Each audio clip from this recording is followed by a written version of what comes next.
आप देख रहे हैं TNB।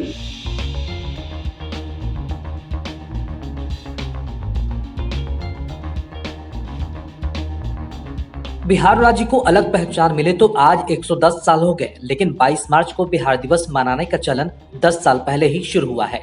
इसकी औपचारिक शुरुआत साल 2008 में ही हुई थी, लेकिन आज की तरह धूमधाम से इस दिन को पहली बार 22 मार्च 2012 को मनाया गया था। इस दिन बिहार राज्य को बने 100 साल पूरे हुए थे। असल में साल 2005 में जब मुख्यमंत्री नीतीश कुमार ने बिहार में सत्ता संभाली थी, तब उन्होंने 22 मार्च को बिहार दिवस मनाने का ऐलान किया था। इसका मुख्य मकसद अपने राज्य की विशेषताओं की दुनिया भर में ब्रांडिंग और बिहार होने पर गर्व करना था। इसके बाद साल 2008 में पटना के श्री कृष्ण मेमोरियल हॉल में बिहार दिवस समारोह की शुरुआत एक दिवसीय उत्सव के रूप में हुई थी। साल 2009 में इसका विस्तार राज्य भर में हुआ। गांधी मैदान में 3 दिवसीय मुख्य समारोह तभी आरंभ हुआ। साल 2012 में 100वें स्थापना दिवस पर पटना सहित पूरे राज्य में भव्य समारोह कराए गए। पटना के गांधी मैदान सहित अन्य भवनों की दुल्हन की तरह सजाया गया था। इतिहास स्कॉलर कुमार राघवेंद्र बताते हैं कि 1857 में पहले सिपाही विद्रोह के बाद से ही बिहार को अलग राज्य बनाने की मांग जोर पकड़ने लगी थी। बाबू कुंवर सिंह का भी इसमें बड़ा योगदान था।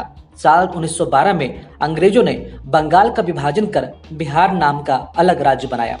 बिहार शब्द का जन्म बौद्ध विहारों के विहार शब्द से हुआ। बाद में यह बिगड़ कर बिहार हो गया। बंगाल विभाजन के बाद पटना को बिहार की राजधानी बनाया गया। फिर सारी गतिविधियों का केंद्र पटना हो गया। सन 1946 में बिहार की पहली कैबिनेट बनी, जिसमें श्री कृष्ण सिंह प्रथम प्रधानमंत्री बने और अनुग्रह नारायण सिन्हा प्रथम उप प्रधानमंत्री बनाए गए। तब प्रधानमंत्री बनाए जाने की प्रथा थी। आजादी के बाद इसे मुख्यमंत्री नाम दिया गया। 22 मार्च 1912 को ब्रिटिश इंडिया के गवर्नर लॉर्ड हॉर्डिंग्स ने सम्राट जॉर्ज पंचम के निर्देश पर बंगाल, बिहार, उड़ीसा और असम प्रांत के गठन की अधिसूचना जारी की थी। उन्होंने बताया कि सर चार्ल्स स्टुअर्ट बेली को संयुक्त बिहार का प्रथम लेफ्टिनेंट गवर्नर जनरल नियुक्त किया गया था। उस समय बिहार को 5 प्रमंडलों भागलपुर, पटना, तिरहुत, छोटा नागपुर और ओडिशा में बांटा गया। बिहार जो अभी वर्तमान रूप है, इसको 3 बार बांटा गया। पहली बार 1 अप्रैल 1936 को ओडिशा को बिहार से अलग कर ओडिशा नाम के राज्य से गठन किया गया। दूसरी बार 1 नवंबर 1956 को राज्य पुनर्गठन की सिफारिश पर बिहार के पुरुलिया जिला और पूर्णिया जिले के इस्लामपुर को पश्चिम बंगाल में मिला दिया गया। फिर तीसरी बार 15 नवंबर 2000 को बिहार की खनिज एवं वन संपदा से संपन्न 18 जिलों को मिलाकर झारखंड राज्य बनाया गया। आज का बिहार अपने सबसे छोटे रूप में है। कई देशों में व्यापार करने वाली कंपनी वेदांता ग्रुप के मालिक अनिल अग्रवाल बिहारी हैं।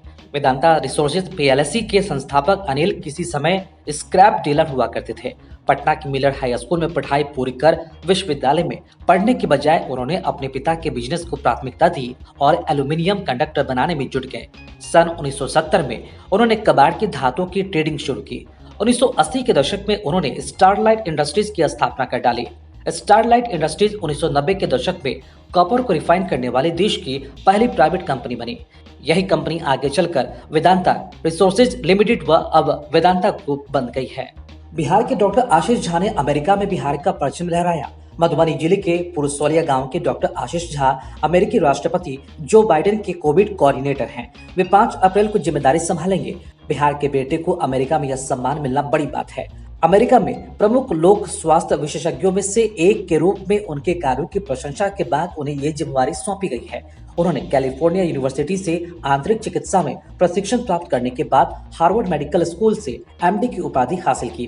वे फिलहाल ब्राउन यूनिवर्सिटी के स्कूल ऑफ पब्लिक हेल्थ के डीन हैं। कोरोना काल के दौरान उनका नाम चर्चा में था। डॉक्टर अनुराधा, हम में से शायद गिने चुने लोगों को ही इस बात की जानकारी होगी कि सर्वश्रेष्ठ फिल्म की कैटेगरी में 82वां ऑस्कर पुरस्कार जीतने वाली फिल्म स्लम डॉग मिलेनियर की संपादकीय टीम में असेंबली एडिटर के तौर पर शामिल डॉक्टर अनुराधा सिंह बिहार के गया जिले की रहने वाली हैं।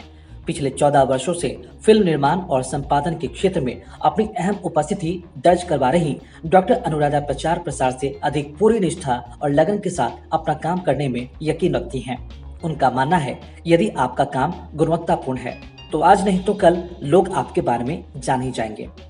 डॉक्टर कृष्णपाल सिंह, लखीसराय के रहने वाले भारतीय अमेरिकी वैज्ञानिक डॉक्टर कृष्णपाल सिंह नासा में वैज्ञानिक रह चुके हैं। हॉलटेक इंटरनेशनल के प्रेसिडेंट और CEO KP Singh BIT Sindri के पूर्ववर्ती छात्र हैं। सिंह ने भारतीय होने के नाते कोरोना महामारी से निपटने के लिए प्रधानमंत्री केयर फंड में 7 करोड़ 50 लाख रुपए का सहयोग दिया था। पीएम केयर्स फंड में दान करने के साथ ही अपने पैतृक गांव बरहड़िया में 225 करोड़ की लागत से आधुनिक अस्पताल खोलने का भी प्रस्ताव उन्होंने सरकार को दिया है। अभय सिंह पटना के रहने वाले अभय सिंह रूस में कुर्स्क क्षेत्र से व्लादिमीर पुतिन की पार्टी के विधायक हैं। इनकी शिक्षा दीक्षा पटना के लोयला हाई स्कूल से हुई। इसके बाद वे मेडिकल की पढ़ाई के लिए रूस चले गए। वहां उन्होंने अपनी पढ़ाई पूरी की और पटना में प्रैक्टिस करने के लिए वापस लौट आए। हालांकि एक बार फिर उन्होंने रूस के कुर्स्क क्षेत्र में रहने का विचार बनाया और वहां दवाइयों की कंपनी खोलकर बिजनेस शुरू कर दिया। हरेंद्र सिंह ओलंपिक में लंबे अंतराल के बाद पदक जीतने वाली भारत की हॉकी टीम का क्रेज एक बार फिर से बढ़ रहा है। भारतीय टीम के खिलाड़ियों को तराशने में सारण के एकमा के हरेंद्र सिंह के योगदान को भुलाया नहीं जा सकता। 2021 में हरेंद्र को अमेरिका हॉकी टीम का कोच बनाया गया। हालांकि उससे पहले उन्होंने कई बड़े मौके पर भारतीय पुरुष व महिला टीम को प्रशिक्षण देकर पदक की दहलीज तक पहुंचाया है। संजय प्रधान वर्ल्ड इकोनॉमिक फोरम की ओर से जनवरी में हुए अंतर्राष्ट्रीय सम्मेलन दावोस एजेंडा 2022 में दुनिया भर के जिन 15 लोगों को फोरम की ओर से दिए जाने वाले वार्षिक पुरस्कार से सम्मानित किया गया, उनमें पटना के संजय प्रधान भी शामिल थे। उन्हें यह पुरस्कार दुनिया के 78 देशों में गुड गवर्नेंस और भ्रष्टाचार के खिलाफ उनके किए गए बेहतरीन कार्यों के लिए दिया गया था। और इस तरह बिहारी देश भर और दुनिया भर में अपना नाम कमा रहे हैं और बिहार का नाम रोशन कर रहे हैं। खबरों में फिलहाल इतना ही। देश और दुनिया की ताज़ा अपडेट्स के लिए लॉगिन करें www.thenationalbulletin.in पर।